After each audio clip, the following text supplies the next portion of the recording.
He promised me forever, then vanished the day our daughter was born. No goodbye. No explanation. Just a text that said, "I can't do this." I cried myself to sleep every night, raising our child alone, wondering what I did wrong. But then I found out the truth. He had a whole other life. A second phone. Another woman. Another baby. So I didn't cry anymore. I exposed everything, to his family, his boss, and the woman he lied to. This is the story of how I turned my heartbreak into the loudest revenge he never saw coming. You know, I never thought I'd be the kind of woman to share my story online. I used to believe that some things, especially heartbreak, were meant to stay private. But when someone plays with your heart, your trust, and your child and then walks away like none of it ever mattered, silence is no longer a virtue. It becomes a prison. My name is Alina. I'm a 29-year-old single mom. And this isn't just a breakup story. It's a story about betrayal, motherhood, and the moment I decided to stop being the victim in someone else's narrative. I met him, let's call him Jake, on a dating app. You know the type. Charming, funny, the kind of guy who makes you feel like you're the only woman in the world. And for a while I believed I was. We fell hard, moved in together, planned for the future. When I got pregnant, it wasn't an accident. It was a decision, or so I thought. But when our daughter was born, he didn't show up at the hospital. Instead, I got a single message. "I'm sorry. I can't do this." No calls. No visits. Nothing. I was devastated, until I discovered why he left, and how deep his lies actually ran. And that's when something in me shifted.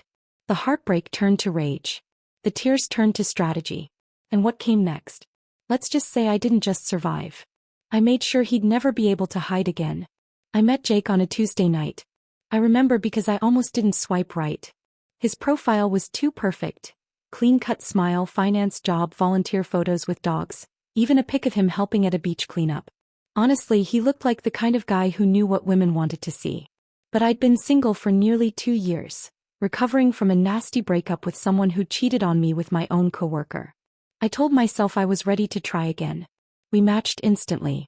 Within an hour we were deep in conversation, not just surface-level stuff either. He asked about my childhood, my dreams, the kind of legacy I wanted to leave. Felt different. More meaningful. Our first date? A rooftop restaurant.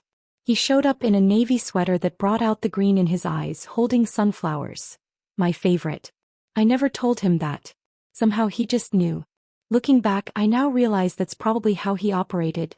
Studying women, mirroring them, becoming exactly what they craved. Jake made me feel seen in a way no one ever had. Within 3 months, we were inseparable. 6 months later, he moved into my apartment. At 9 months, we started talking seriously about having a baby. And at the time, it didn't seem reckless. It felt right. He'd stroke my belly every night and whisper to our daughter like she could hear him. We painted the nursery together, yellow with little gray elephants. He picked out her name, Sienna. I was completely in love, not just with him but with the life we were building. My parents adored him. My friends, even the skeptical ones, called us goals. And when I posted our maternity shoot on Instagram, we got hundreds of comments. Power couple. True love. Fairy tale ending. But fairy tales lie. Looking back, there were signs I didn't want to see. He was overly protective of his phone. Said he needed space on weekends sometimes, especially when I hit my 3rd trimester. I chalked it up to stress. He worked long hours after all. He'd say things like, "I just want to make sure I can provide for her. For us." And I believed him. God, I wanted to believe him. In my 8th month, he missed our prenatal class. Said his boss called an emergency meeting. Then he missed another. I started to feel the loneliness creep in. Those quiet moments when you're lying in bed, swollen, anxious, and he's not there. But still, I defended him. To my friends. To my family. Even to myself. The night I went into labor, I called Jake 3 times before I got a response. He finally texted, "Going into a meeting. Can't talk." I remember staring at my phone in disbelief. I was alone in a hospital room, screaming through contractions while nurses asked, "Is Dad on his way?" I kept saying, "Yes, he will be. He's just running late." But he never came. Not that night. Not the next day. Not ever. Instead, 36 hours after our daughter was born, I got a single message. "I'm sorry. I can't do this. Don't contact me again." At first, I thought something had happened to him. I even called the police thinking maybe he'd been in an accident. But nothing. He had vanished, like a ghost. His things were gone from our apartment. His number was deactivated. All our mutual friends said they hadn't heard from him. For the first few weeks I was in shock. I didn't have time to process it. I was healing from labor, breastfeeding every 2 hours, surviving on 3 hours of sleep. Every time I looked at Sienna, I felt this gut-wrenching sadness. Not just for me, but for her. She deserved a father. She deserved answers. People around me started speculating. Maybe he panicked. Maybe he wasn't ready. Maybe he'll come back. But one night when Sienna was 2 months old, I noticed something strange. I was scrolling through Instagram and a new suggested account popped up. It was private, but the profile picture made my heart stop. It was Jake, holding a different baby, smiling beside a woman I'd never seen before. My whole body went cold. I created a burner account and followed. A few days later I was accepted. And what I saw inside that profile shattered every illusion I had left. Dozens of photos. Him kissing this other woman.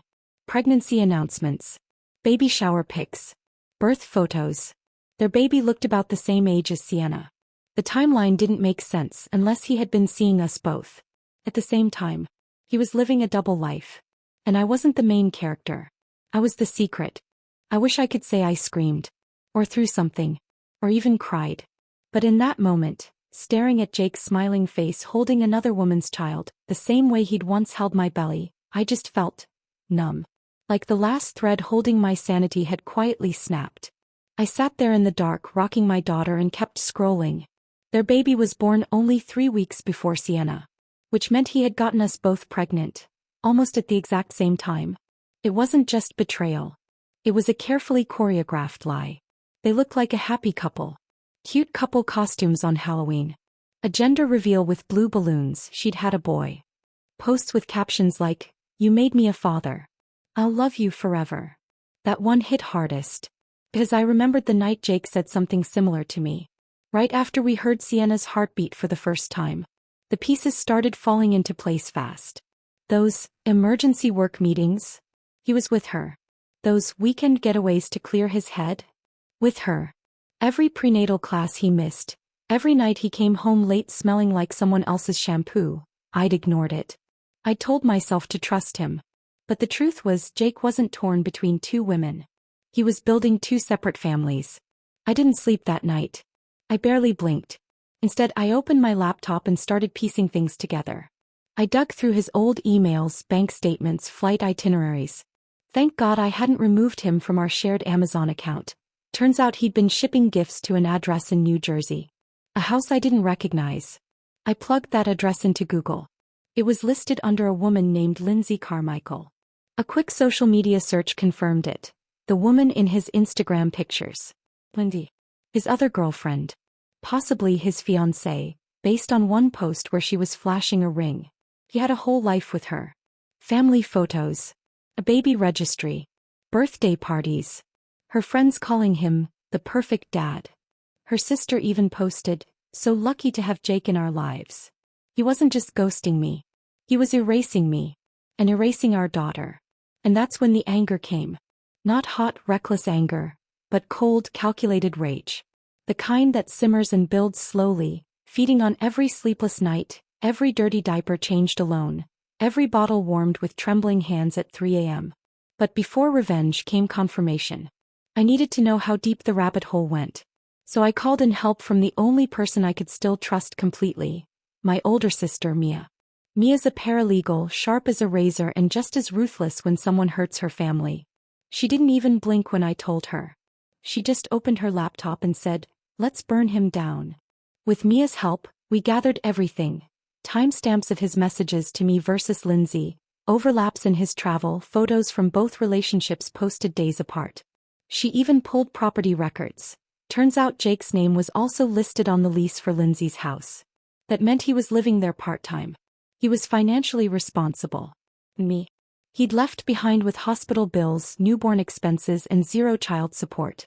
But what really sent me over the edge was a discovery Mia made while checking court databases. Jake had filed for paternity leave for Lindsay's baby. Not Sienna.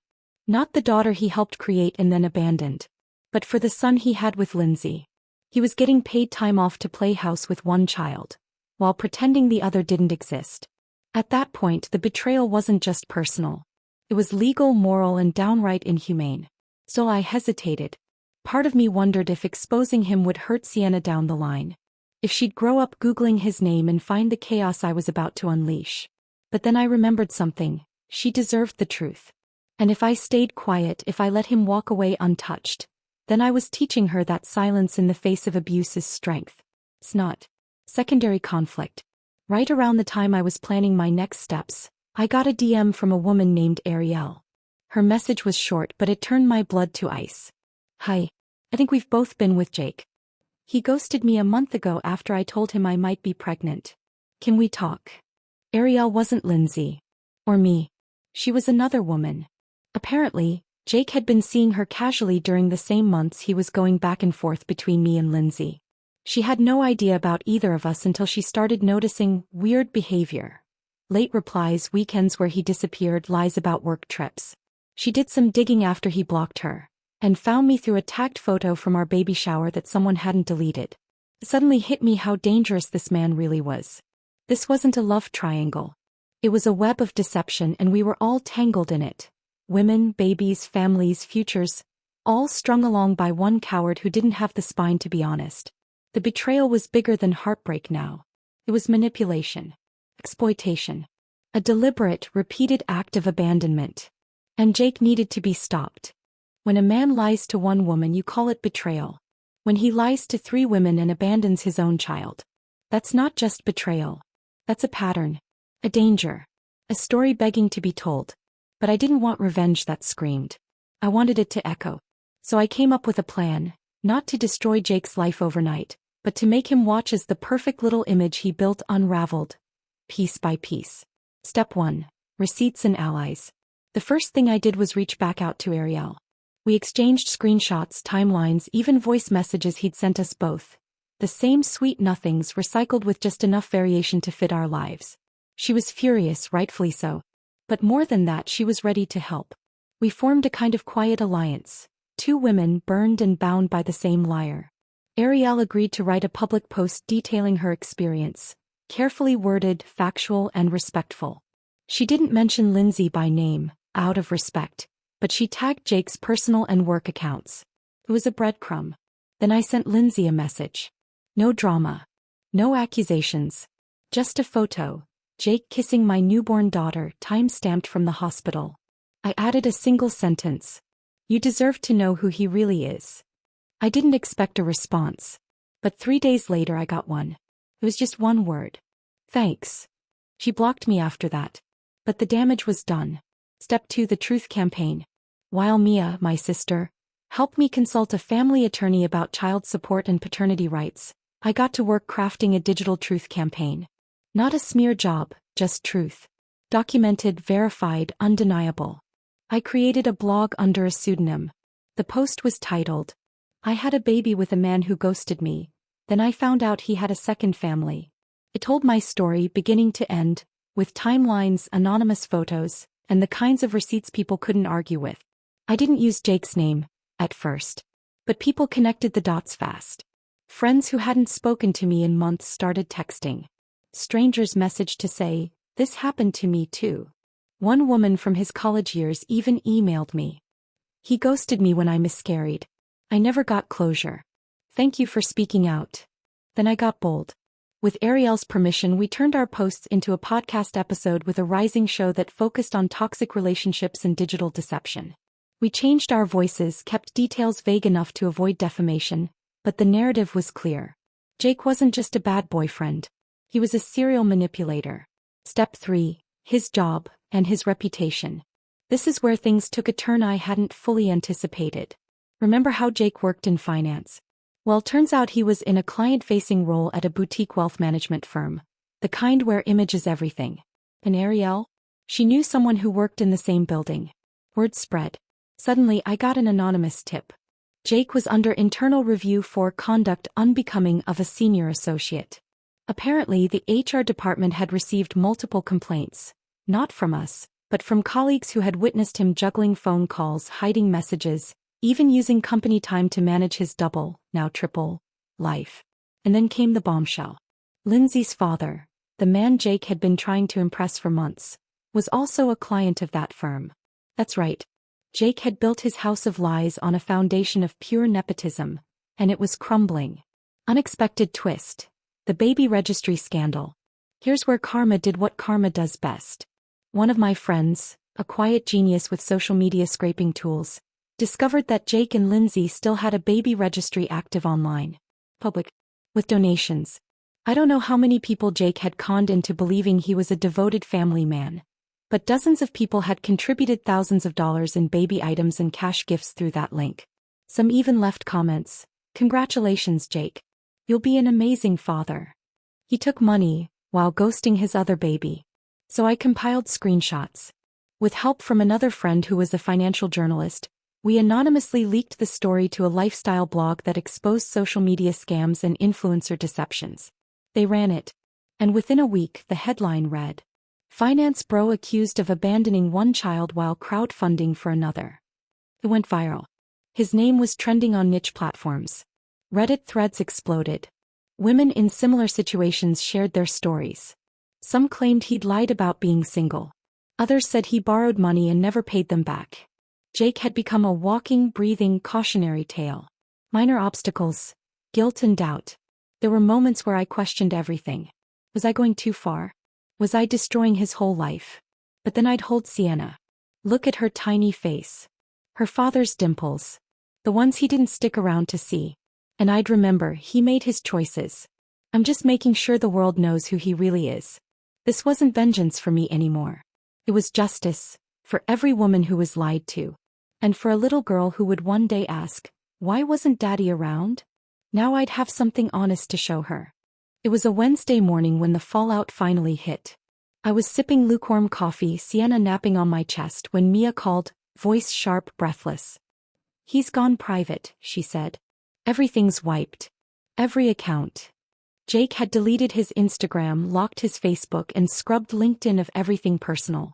The comments on his company's social media pages had ballooned overnight. Hundreds of people asking, "Is this the same guy from that story?" But the real blow came from inside his job. An internal memo leaked. And by leaked, I mean someone anonymously forwarded it to me and Ariel. Read. Effective immediately, Jake H. is no longer affiliated with our firm. We take professional integrity seriously, and any behavior that compromises our standards will result in immediate action. He'd been fired. No public statement. No defense. Just gone. A man who had built his entire identity around looking successful and respectable had been dismantled by his own actions. Not because I made up lies. Not because I sought revenge for fun. But because I documented the truth. And the truth had spoken louder than any angry outburst ever could. The personal fallout. I didn't hear from Jake. Not a text. Not a call. Not even an attempt to deny what happened. But one day a mutual friend told me she ran into him at a gas station. Hoodie up, head down, looking like someone who aged 10 years overnight. Good. Because that's what I felt like too. Only I hadn't been hiding. I'd been healing. I later found out Lindsay left him. Not with a big dramatic exit. Just packed her bags and left with their son. Moved back in with her parents. Took down all the pictures. Deleted every trace of him from her digital world. Apparently she'd quietly gotten a paternity test, just to be sure. And once it was confirmed, she filed for sole custody and child support. Turns out Jake would now be paying child support for 2 kids, under court order. Ariel too had moved on. She wasn't pregnant after all, thank God. But she said something I'll never forget. I thought I was losing my mind. You gave me back my clarity. And my voice. That meant more than she knew. The internet's verdict. You'd think a story like ours would eventually fade. But it didn't. Our podcast episode kept climbing the charts. That lifestyle blog? They did a follow-up piece highlighting similar cases of emotional con artists who use love and lies to manipulate women across digital platforms. Suddenly, I was getting invited to speak on panels, write guest articles, even contribute to a book about online dating red flags. Not because I was an expert, but because I had lived it. People wanted the raw, unfiltered version, and I gave it to them. Without shame. Because here's the thing. We always tell women to stay silent to be the bigger person. But sometimes the biggest thing you can do is shine a light on darkness. And stand in it unafraid. And Jake? He tried to restart his life under a new username on Instagram. It took the internet less than 48 hours to find him. He was exposed again. Now every time he tries to lie, someone has a receipt, a link, a screenshot, a story. He doesn't get to rewrite history anymore. Because we wrote it first. The emotional payoff. One night, months after everything blew up, I was rocking Sienna to sleep. She reached out, tiny fingers brushing my cheek, eyes wide and peaceful. And it hit me, I had survived something big. And so had she. I wasn't just a single mom anymore. I was a warrior. A truth teller. A protector. And when Sienna grows up and asks, "Where was Daddy when I was born?" I'll tell her the truth. Not the ugly parts. Not right away. But the part that matters. He left. But I stayed. I fought for you. I loved you loud enough for two. So, that's my story. A story of heartbreak, yes, but also of clarity. Of choosing not to shrink in shame but to rise in truth. Jake thought he could ghost me. Erase me. Pretend I never existed. Pretend our daughter never existed. But here's the thing about the women men try to forget. We don't vanish. We don't fold. We become unforgettable.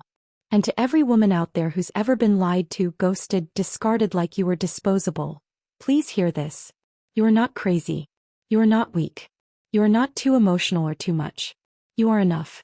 You are allowed to grieve the version of love you thought you had. You are allowed to be angry. And yes, you are absolutely allowed to speak up. This wasn't just about revenge. It was about reclaiming my voice and giving other women permission to do the same. I didn't need to ruin Jake's life. I just needed to tell the truth out loud. The rest took care of itself. If this story hit home for you, if you've ever been ghosted, lied to, or made to feel invisible, drop a broken heart in the comments. Tell me your story. Let's create a space where silence doesn't win. And if you believe women deserve to be heard, to be believed, and to take their power back, don't forget to like this video, subscribe, and share it with someone who needs it. Truth doesn't spread unless we speak it. Thank you for listening. Thank you for staying. And to every single mom holding it together, I see you. Damn you. We got this.